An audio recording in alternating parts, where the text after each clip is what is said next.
Hey YouTube. So a friend of mine was telling me about the Pigou Club, so I thought we'd take a little gander here, do this, learn a little something. The Pigou Club was, yeah, this guy Gregory Manju.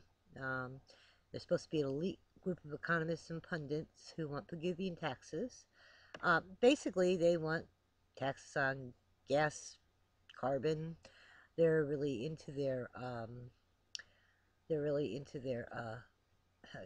green shift. I have to be very careful when I say green shift because I want to say something else.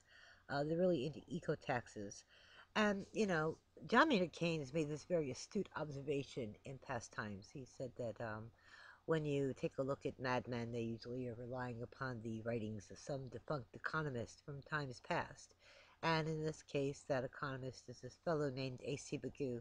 Pigou lived from 1877, I think, to 1959, and he wrote a book on welfare economics.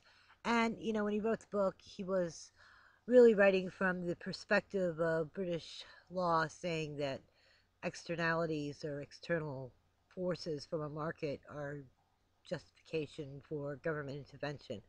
But again, that's buying into a very British idea of sovereignty and not definitely an American notion of sovereignty whatsoever. Anyway, I thought I'd take you through this list here of names of members because I think you'll get some insight. There's those of you who are structural feminists know who Gary Becker is. The Theory of Household Production Reconsidered.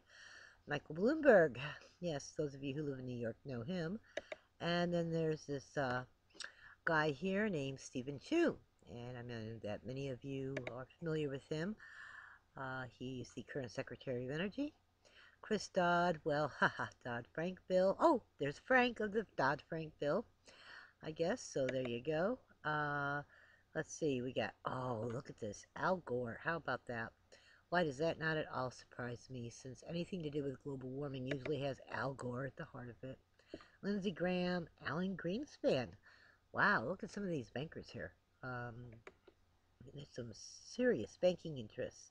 Charles Krauthammer, which, there's your Fox News connection. Paul Krugman, that's the current advisor to Barack Obama, right? He's the guy, anytime you need to blame Bush for something, you drag out Paul Krugman, and he's very happy to blame Bush.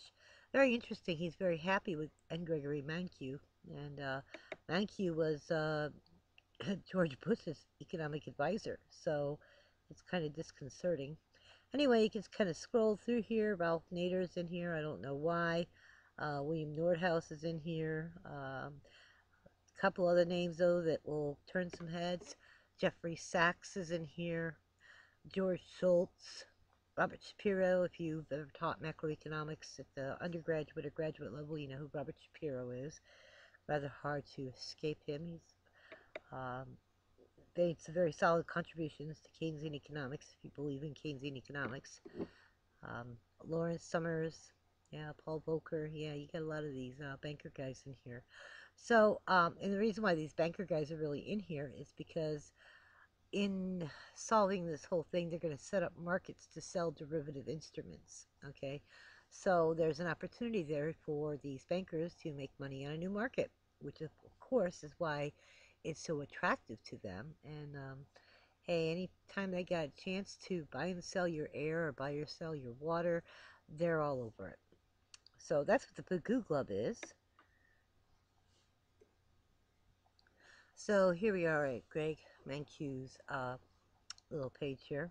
He calls it Random Observations for Students of Economics. It's hardly random, actually. He spends most of his time talking about Pigou taxes. And once again, anytime you get somebody who worships at the altar of some defunct economist, and certainly Pigou is long defunct, you got somebody with an agenda.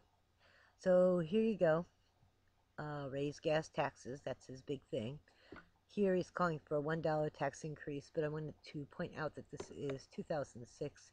He has since come out with higher requests, but the whole Pigou Club manifesto is predicated on getting rid of fossil fuels, This whole idea that global warming is man made, this whole idea they hate road congestion, they don't like SUVs, they don't like, um, they just want to do anything possible.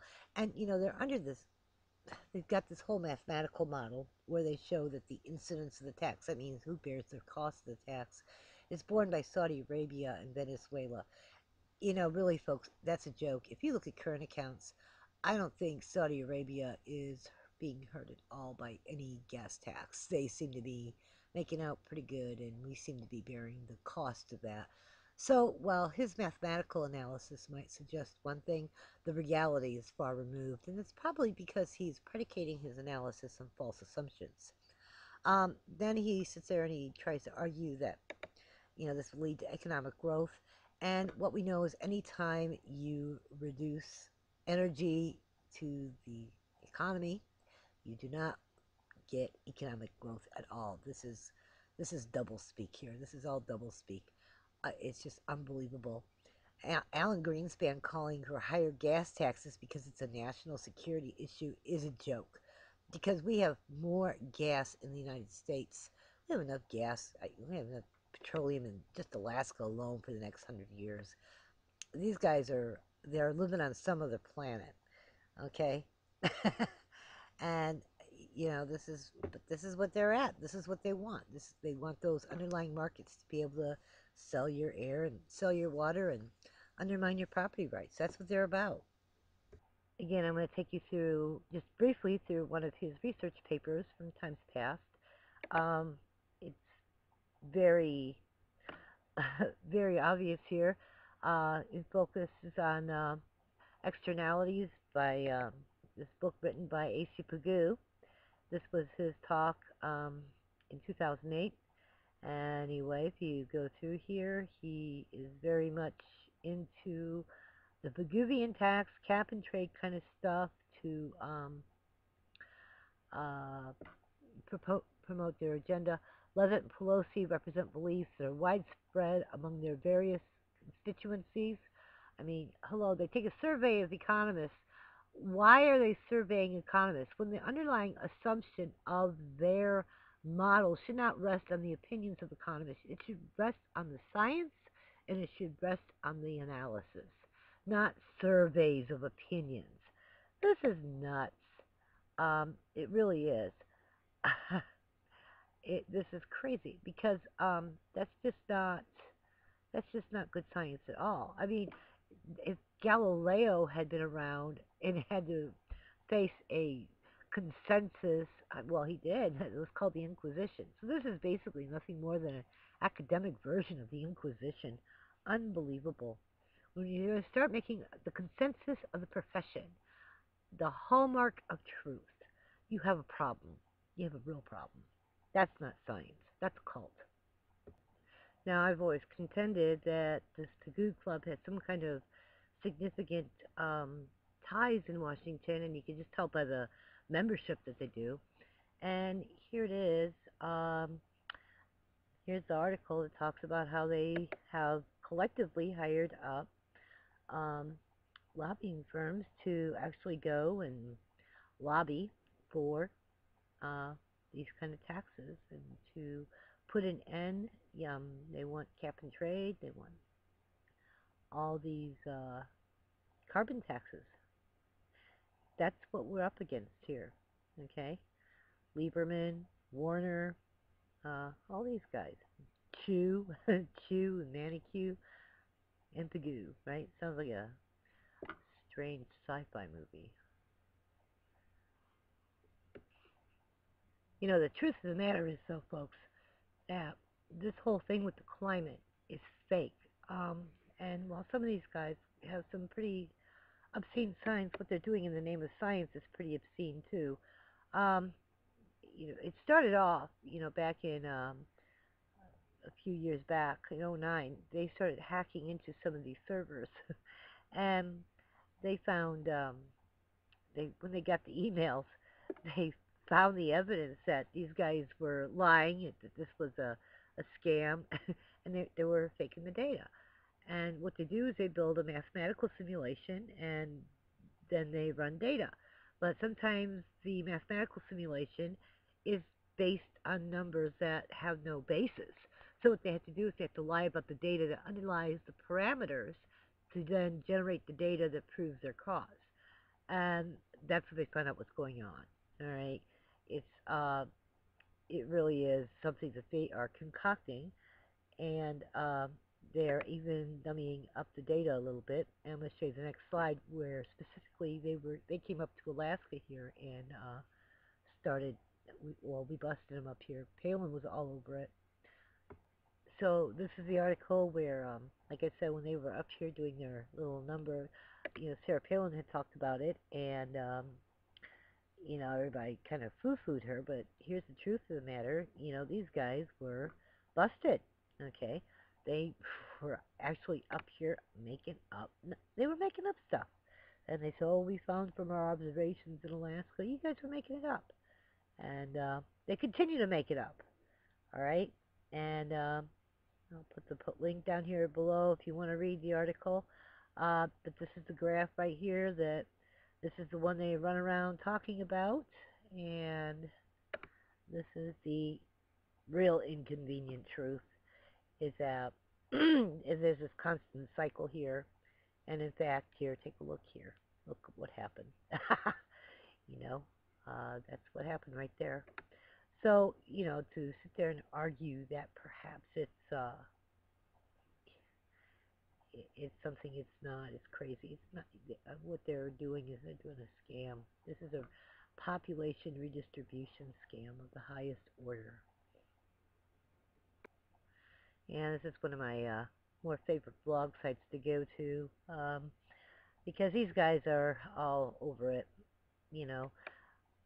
University of California, Berkeley lies about global warming, and that is the truth. They did lie.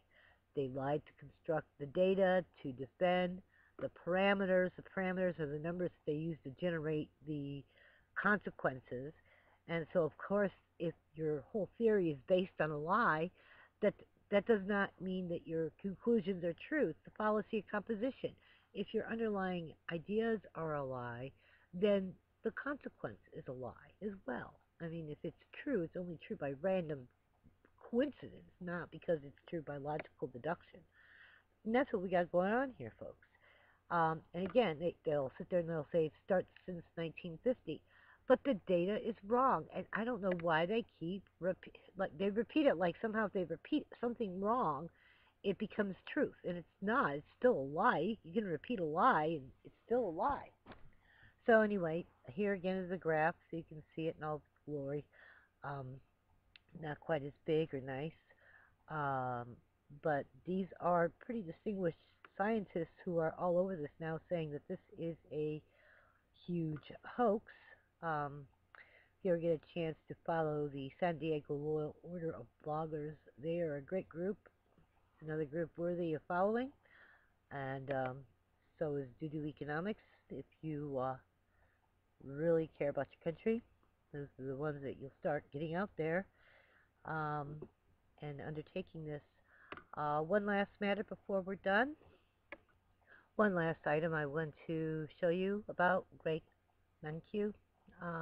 He's actually a Ukrainian economist. He is not an American. I mean, he's probably an American citizen, but this guy comes to this nation with a very Soviet-style kind of orientation mindset about private ownership rights. He says he's a new Keynesian. That's what he's known for his work on. Folks, he's something called a neo, N-E-O Keynesian, and that is what the Marxists kind of run around, the socialists run around saying that they're doing neo-Keynesian economics. They're really Marxists. Here's what I want to point out. He was chairman of the Council of Economic Advisors to Bush, and he will be the CEA head for Mitt Romney. He is now, he will be when Romney's elected. And this is why we need to oppose Romney, because Romney is in bed with these people. This is what you will have. You want to know what restart in the fall election is? This is it. It's the green agenda. Folks, you vote for Romney, this is what you're going to get. All right? Because it's not that Romney has convictions. It's what his advisors are